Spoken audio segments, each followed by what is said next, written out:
भाई खातिर हम गीत गौले रहनी जिनकर कृपा से आज हम नया जीवन बोले बने गाना हम कोई थी बाकी आज के डेट में जानते बनी कि भजन का दोष लगता हम गावे के फिर में बात बाकी श्रोता के मन के बात हम ये देखिए है भजन गाई तो लोग गाड़ियों के लगे कि मारो लगले संस्कृत के हित बने बाकी हम ऐसे के जुटल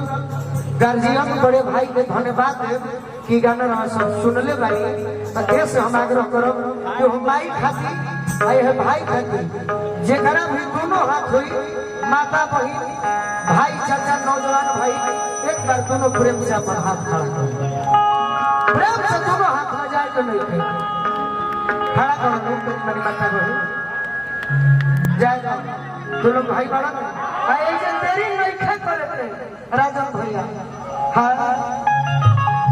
अरे भैया मावलो मावलो पिया हो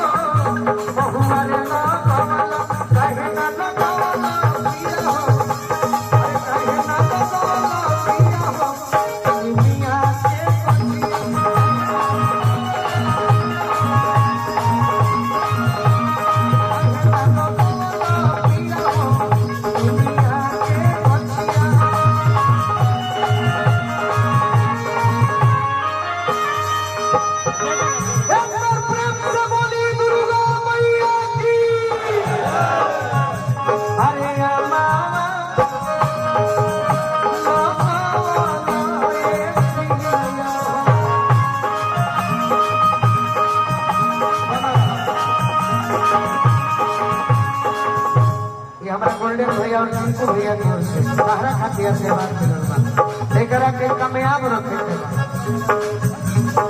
हम वाला को वाला पिया हो महुरे को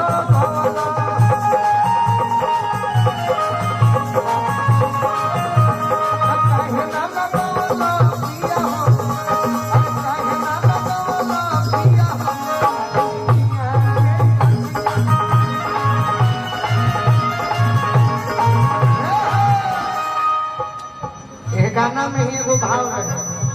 यही धरती के भले ही आज पवन सिंह खेसारी लाल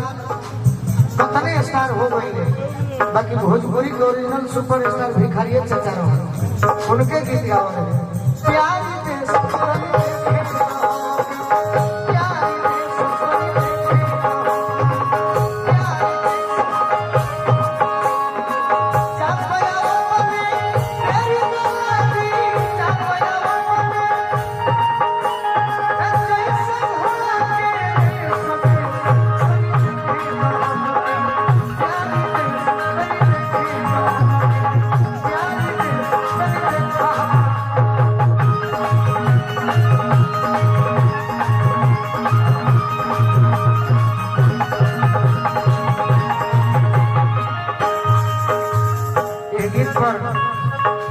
बड़ी बहन रीता सिंह जी मुखिया बानी जेकर पति हमरा नीरज सिंह जी बानी ग्राम पंचायत राज मणिकपुरा की ओर से हम मुखिया जी के बार बार प्रणाम करतनी पद प्रतिष्ठा जीवन भवन रहो माई से है गुहार करते एक काहे नाम पावला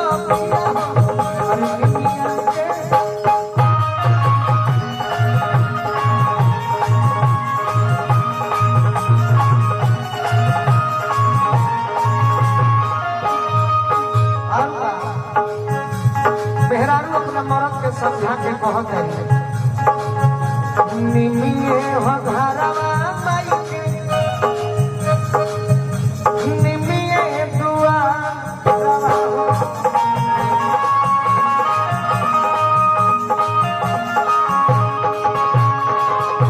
भावे नाही कबहू निका पकड़ी पारा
रहो